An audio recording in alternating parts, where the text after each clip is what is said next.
Long time no see. Yeah. They'll let me know when y'all are good. Oh, good. Oh, good. Good. All right, Coach. So, it's a low-scoring game.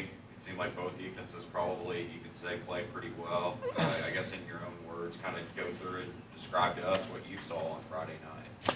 Yeah, I was proud of our defense. I thought we played well overall defensively. Did some good things. Certainly wasn't perfect, but holding that offense to 21 points was, a pretty good job.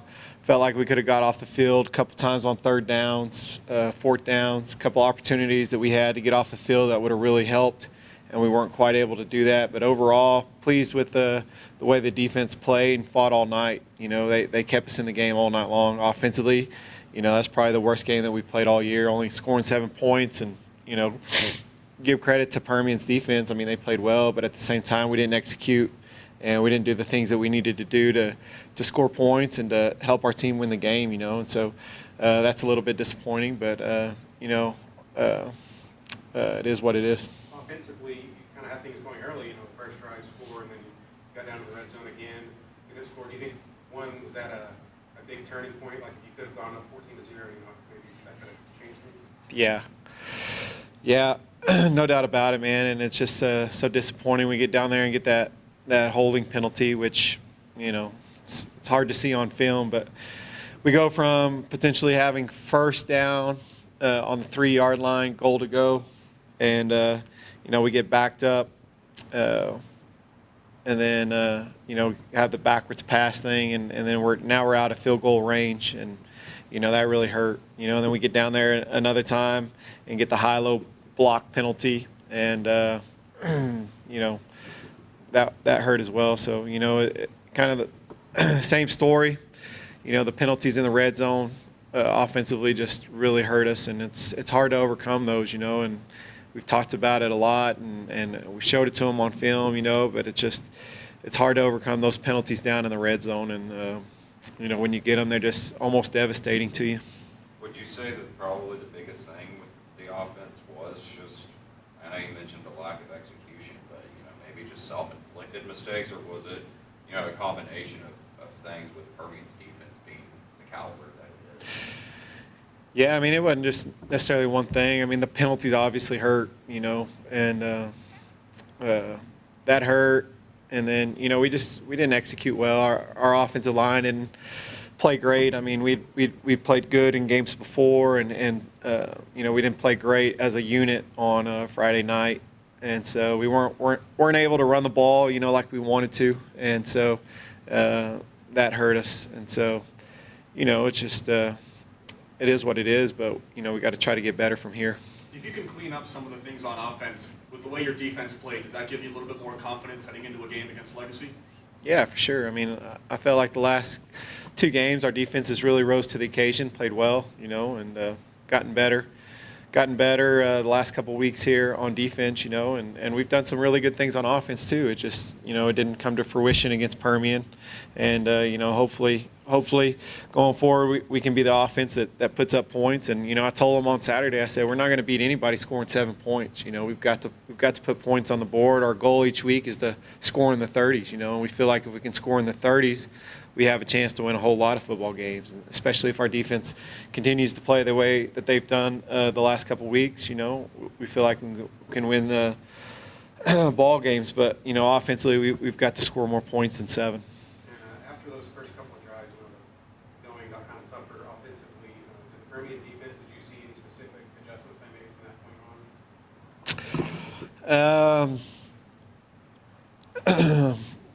Not necessarily. They'd shown on film to be multiple. They'd done a lot of different things as far as their secondary coverage and things, on film. And so they were multiple, and they changed up looks on us and stuff, all night. But really it came down to their front kind of getting after us. Their front was kind of able to control the line of scrimmage, and we weren't able to get much movement up front or create many run lanes. And so really to me, that was the biggest difference. 2 weeks left, you guys still have that 4th playoff spot if the season were to end today. A game advantage over Midland, who's in the 5th spot. So, still good situation, kind of can control your own destiny. What have you been kind of trying to tell your kids? Because, you know, Legacy clearly good football team. They haven't lost a district game, and then Abilene, you know, beat Permian and hung in there with Legacy. So, you know, these are going to be 2 tough games going forward. What has the message been to the kids? Yeah, just, you know, we still right in there, you know, and I told them exactly what you just said. I said if the season ended right now, I mean, we'd be the 4th place team, you know, and so I hope they understand that, and we try to drive that message home this weekend on Saturday when we met and practiced and did those things. But you know, obviously, you know, it's not where we want to be, but we still got a chance to get that 4th place spot and get into the playoffs, which, you know, that's a goal every single year for us. You know, the goal of being a district champion that we have is not going to happen, but, you know, we can still get in the playoffs. And then once you get in the playoffs, man, it's a new season, you know, and it's you never know what can happen in the playoffs. You can get on a roll and go for a while, and so that's our hope. You know, we hope to get in there and see what we can do in the playoffs, but really and truly, I mean, we've got to take it 1 week at a time. You know, we can't look ahead, and we just, you know, got to play 1 week at a time. We got to focus on Legacy this week, and then once this one's over, focus on Abilene the following week and go from there. But you know, our kids are still motivated, and I told them this weekend, I said, you know, the teams that want to keep playing, that don't wish it away, you know, they have big advantage this time of year. And so we look to our seniors and to the leaders of our team to try to hammer home that message as well. This is kind of an obvious statement. I mean, because if you beat a team like Legacy, like, that's clearly going to mean something to you guys. But with that being said, you know, a ranked team, an undefeated team in district, probably, you know, from the outside, a team that you guys probably aren't favored to beat, but they have to come here and play. And you know, with all of it being said, it's how much would a win against this Legacy team, you know, go or set a principle or set a precedent going forward for this group? Well, I mean, it would be huge, you know. Really, any win at this point is big. But, you know, obviously Legacy's a really good football team this year. They're playing well. They got a ton of weapons on offense. They got a lot of speed, and they're playing really well, you know. So, but like what you said, you know, it'd be great to find a way to get it done, you know. And we play well at home, generally play well at home, and so it's exciting, you know. It might be our seniors' last opportunity to play a home game, you know, and so they got a lot to play for and a lot to look forward to, and so we're just excited for the opportunity. You know, I say it each week, but really it is what it is, and we're excited to get another chance to go out there and play, you know, and so that's really all we're focused on right now. How do you stack up against the next? Kylan Young's been playing. Kylan Young is a fantastic player, but they've got Bishop, Braswell, and Davila as a quarterback. How do you feel like your guys stack up against them? Well, I mean, they're really talented, you know, and they got speed all over the field, and any of those guys that touch the ball have the ability to take it to the house, you know. So, you know, we've got to do a good job of trying to keep the ball in front of us and not give up big plays, you know. And it's the same every week. I mean, it's winning football, you know. You gotta try to keep the ball in front of you. You got to tackle in open space. You know, we got to get off the field on third downs, and all those things are important, and they'll be even more important this week. You know, and so you just try to drive that message home each and every time you see your team, and so that's what we're trying to do. But you know, obviously they're talented, and they got a really good football team, and everybody knows that. And so it's going to be a big challenge for us. But like I said earlier, I think our kids are excited about the opportunity.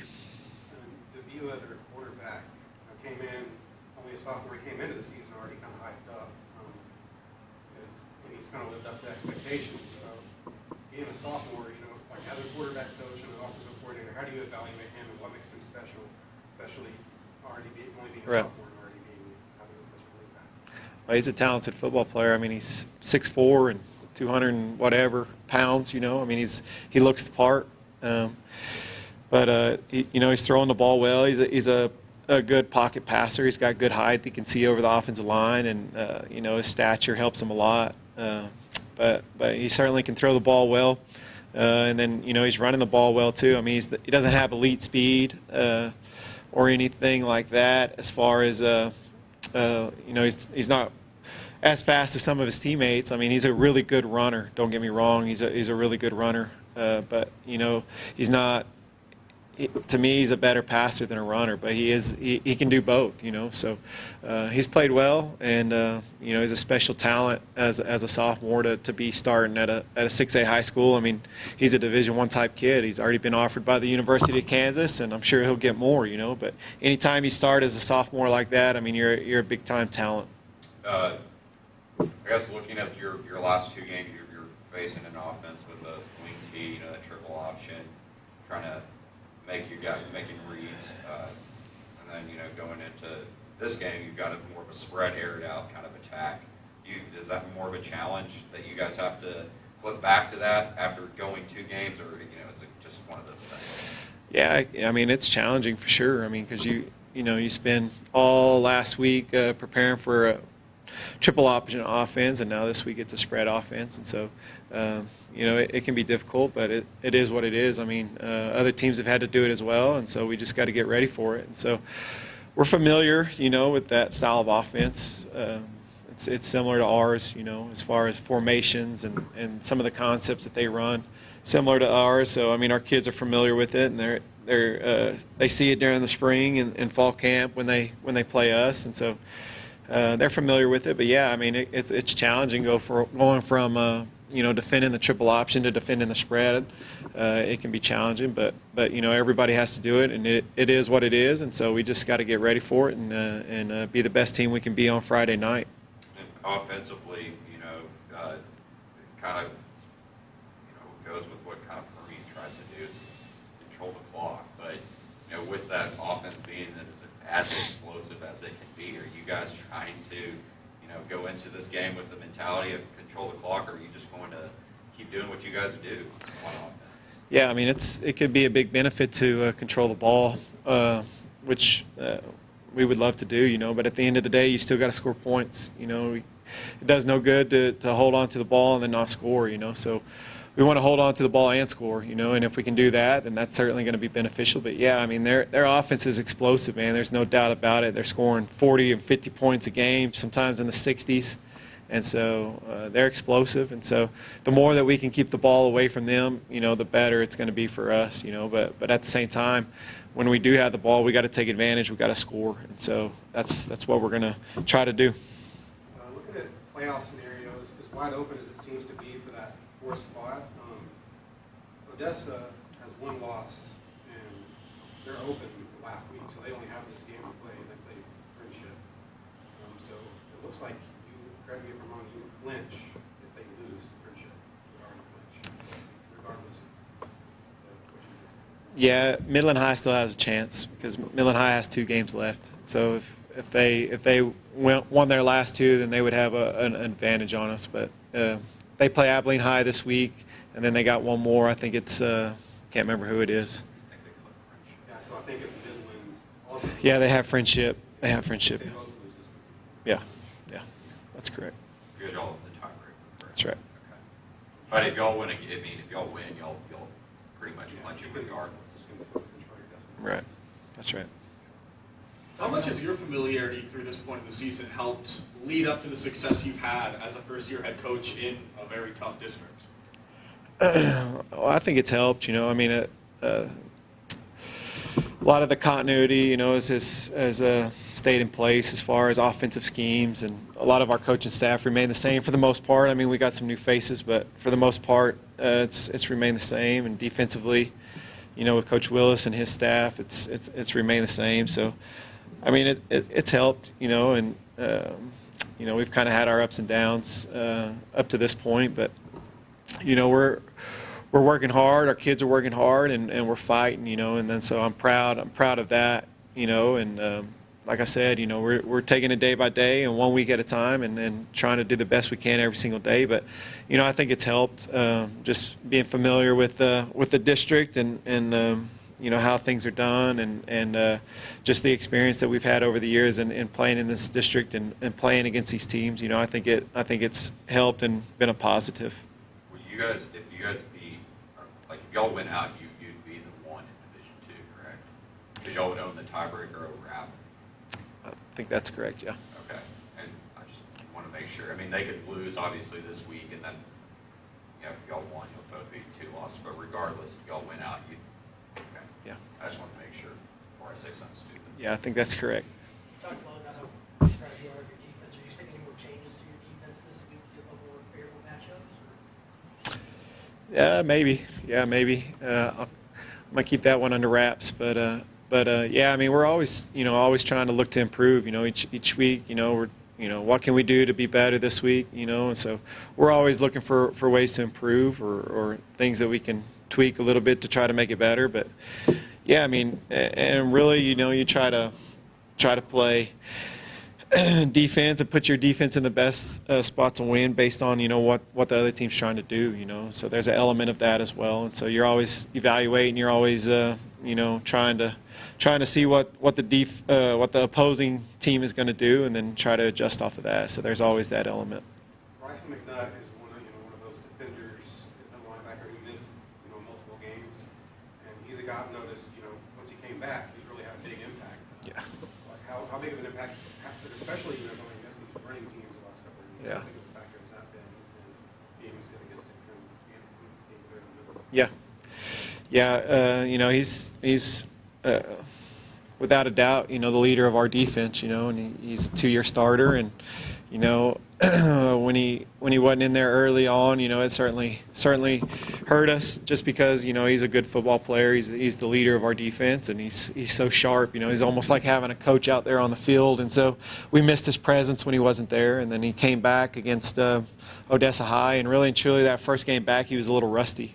And then after he kind of got going towards towards the end of that game, and then got better here the last couple of weeks as he's gone. But he's a good player, great kid, and you wish you had 15 Bryson McNutts on your team. I mean, he's that type of kid, and so can't say enough good things about him really, as far as his work ethic and his leadership ability, and some of those things are a big part of the reason we're having some success here on defense. Thanks, Coach. Well, one last question, sorry. Just real quick, just wanted to get something from you for Day. I'm running a story on him, and as the things he's been struggling with and continues to struggle with, what does that say to him? What does it say to you about him that he continues to show up and continues to be a player? Yeah, he's a great kid. I love him to death. He's always in a good mood. He's always happy. He's always excited to be here. Obviously he's had some struggles, but he moved here and has been great. He's been a great teammate. He's been a great addition to our team. He's been a great addition to our locker room, and he's a lot of fun to have around. He works hard and tries to improve every single day, and so really that's all you can ask. But he's a lot of fun to have around. Thank you. I don't know if you had a chance to address it. A few weeks ago, Sonny Clear passed away. Kind of talked about what he meant to the Central. Yeah, I mean he was kind of a legend around here, really. I mean the fact that he was the PA announcer for however many years is certainly long before I got here, but I know he was a big part of our program as far as doing the announcing, and just his voice is so recognizable. But obviously we hated to hear the news on that, but he was a great announcer and a great advocate for our program and our school district, and always did a great job over the PA system and announcing games and different things like that. So we're very appreciative for the years that he spent here helping us and doing the announcing. Very appreciative of him for doing that all these years. All right, thank you, Coach. Thank you. All right, appreciate it, guys. Y'all have a good day. You too.